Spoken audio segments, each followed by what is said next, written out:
जब आपको तोंद ज्यादा निकली हुई होती है, आपकी कमर ज्यादा बढ़ी हुई होती है, तो आप हमेशा ध्यान देते हैं कुछ चीजों पर। आप ऐसा सोचते हैं कि आप एक्सरसाइज प्रॉपर नहीं कर रहे हैं, इसलिए आपकी तोंद निकली हुई है। आप ऐसा सोचते हैं कि आपको जेनेटिक्स ऐसे हैं कि आपके घर में आपके फादर, आपकी मदर सभी को तोंद निकली हुई थी, इसलिए आपकी तोंद ज्यादा है। या आप समझते हैं कि आपको डायबिटीज है, थायराइड की प्रॉब्लम है, इसलिए आपकी तोंद ज्यादा है। लेकिन जरा आप अपने रोजमर्रे की फूड हैबिट्स को भी तो देखिए कि कहीं ये फूड हैबिट्स आपका जो तोंद है या आपकी बढ़ी हुई वेस्ट लाइन है उसके लिए जिम्मेदार तो नहीं है। नंबर 1 पर आते हैं फ्रूट्स एंड वेजिटेबल्स। आप देखिए कि आपका कंजम्पशन इनका कितना है। जो आप फ्रेशली कट फ्रूट्स खाते हैं, चाहे आप बेक्ड फ्रूट्स खाएं, चाहे स्टीम्ड वेजिटेबल्स खाएं, इनमें क्या है? इनमें फाइबर आपको अच्छी मात्रा में मिलता है। ये उनमें जो एक सेटाइटी है आपको ठीक रहती है, तो आप ओवर ईट नहीं करते हैं। इन ओवर ईट नहीं करेंगे तो अल्टीमेटली आपकी जो बॉडी है उसमें कैलोरीज कम जाएंगी। इन कैलोरीज कम जाएंगी तो अल्टीमेटली आपका जो वेट है वो ऊपर की तरफ जाने से रुकेगा।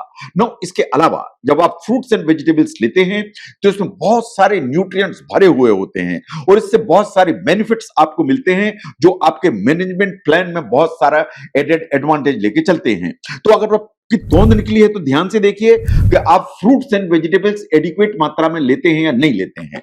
नंबर 2 पर आती है ग्रीन टी। क्या आप ग्रीन टी पीते हैं? आपको ग्रीन टी नहीं पीते हैं तो आप ग्रीन टी को एकदम अपने उसमें इंक्लूड करने की जरूरत है। जो ग्रीन टी है उसमें बहुत अच्छी मात्रा में EGCG होता है। इसमें बहुत अच्छी मात्रा में फ्लेवोनाइड्स होते हैं। ये जो फ्लेवोनाइड्स होते हैं आपकी बॉडी में इन्फ्लेमेशन, इन बॉडी की फैट से लड़ने की ताकत रखते हैं। ऐसा माना जाता है कि जो ग्रीन टी है इसमें जो EGCG है ये वास्तव में जो पॉलीफेनॉल्स इसमें होते हैं उनका एंटीऑक्सीडेंट इफेक्ट होता है। इन बहुत सारी डिजीज से आपको बचाने की ताकत रखता है। तो जो ग्रीन टी है उसमें जो पॉलीफेनॉल्स हैं या फ्लेवोनाइड्स हैं वे बॉडी से फैट को लड़ने की ताकत रखते हैं। इन अल्टीमेटली आपकी तोंद धीरे धीरे धीरे धीरे कम होती है। इसलिए नंबर 2 पर आती है ग्रीन टी। अगर आप नहीं पीते हैं तो आपको पीना चाहिए। नंबर 3 पर आते हैं मोनो अनसैचुरेटेड फैट्स। आप देखिए कि फैट तो आपके खाने में होते हैं, बिना फैट के तो कोई खाना घर में बनता नहीं है।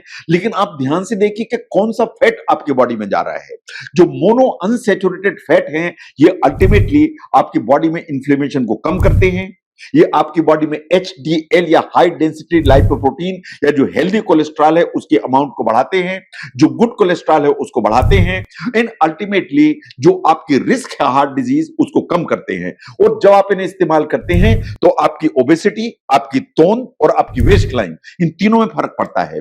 नो, मोनो अनसैचुरेटेड फैट आपको कहां से मिलेंगे? ये आपको नट्स से मिलेंगे।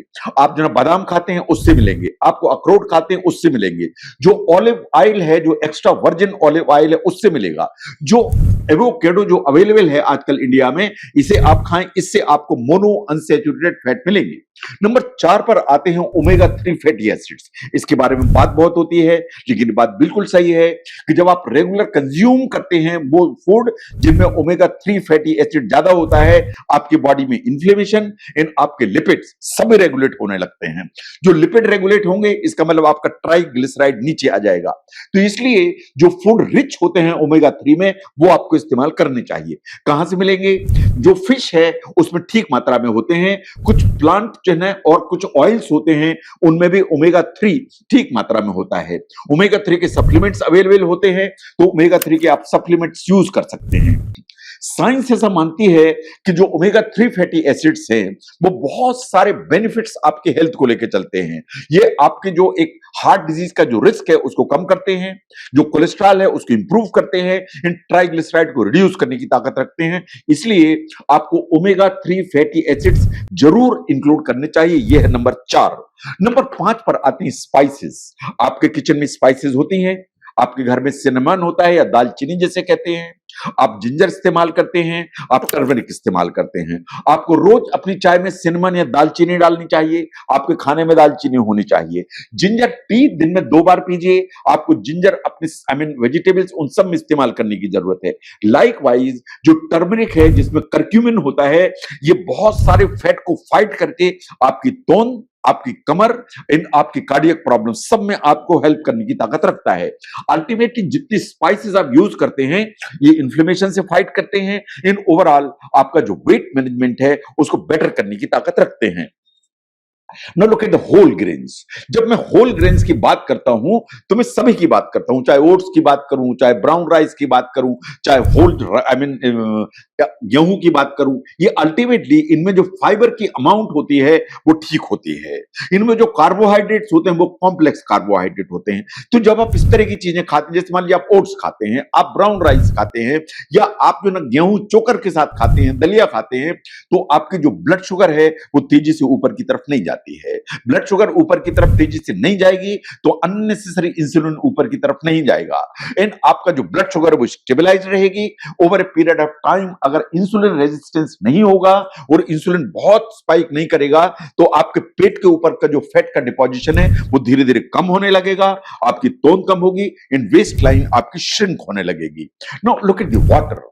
वाटर जो है ना hydration is very essential, and science ऐसा मानती है कि ओवरऑल आपकी बॉडी में जो इन्फ्लेमेशन है वाटर उसको रिड्यूस करने की ताकत रखता है। और पानी अगर आप ज्यादा पीते हैं तो ये सेटाइटी को इंड्यूस करता है, तो आप कम खाते हैं, आप कैलोरी इनपुट आपका कम हो जाता है, तो अल्टीमेटली आपका जो वेट है वो मेंटेन होने लगता है, तो तोंद नेचुरली कम होने लगती है। नो ये बात बिल्कुल सही है कि जो वेट मैनेजमेंट है वो एक हेल्दी प्रोसेस मांगती है। तो जो आपके सामने मैंने चीजें रखी कि इन चीजों को देखिए कि आपके खाने में ये चीजें इंक्लूडेड हैं या इंक्लूडेड नहीं है। अगर आपकी तोंद बड़ी हुई है, आपकी कमर ज्यादा है, एंड आपको लगता है कि ये वास्तव में खाने पे ध्यान देने की जरूरत है, तो जो मैंने आपके सामने चीजें रखी इन पे ध्यान दीजिए, क्योंकि ये चीज इंक्लूड करने से तोंद कम होगी एंड वेस्ट लाइन कम होगी, और ये कम होगी तो बहुत सारी जो डिजीजेस है उनका जो खतरा है वो कम हो जाएगा। इसके अलावा कुछ वाइटल पैरामीटर्स आपको मॉनिटर रेगुलरली करने चाहिए। आपको ब्लड शुगर रेगुलर वॉच करने की जरूरत है, आपको अपना ब्लड कोलेस्ट्रॉल रेगुलर वॉच करने की जरूरत है, विटामिन्स आपको रेगुलरली लेने की जरूरत है, और मिनरल्स रेगुलरली लेने की जरूरत है। अगर ये सब रेगुलर बेसिस पर आप करेंगे तो मान के चलिए कि आपकी वेस्ट लाइन, आपकी तोंद ये बिल्कुल कंट्रोल में रहेगी, तो जो डिजीज के बहुत सारे खतरे होते हैं वो मिनिमाइज हो जाएंगे। तो अगर आपको तोंद निकली हुई है, आपकी वेस्ट लाइन ज्यादा है, इन आप समझते हैं कि सिर्फ एक्सरसाइज नहीं करने से है, या आपको लगता है कि अनुवांशिकता के चलते है, या आपको लगता है कि पीछे बैठी हुई बीमारियां हैं उनके चलते है, तो ये पूरी तरह से सच नहीं है। ये इंपॉर्टेंट है कि खाने में बहुत सारी इन चीजों को इंक्लूड करने की जरूरत है जो इस फैट को फाइट करने की ताकत रखती हैं। तो खाने की वो चीजें जो तोंद और वेस्ट लाइन को श्रिंक करने की ताकत रखती हैं और जिन्हें हमें खाने में इंक्लूड करना चाहिए, उनको समझने में अगर इस वीडियो ने हेल्प की, जरूर शेयर करें। मैं doctor V K Mishra from gastro liver hospital, Swaroop Nagar, Kanpur. Thank you very much.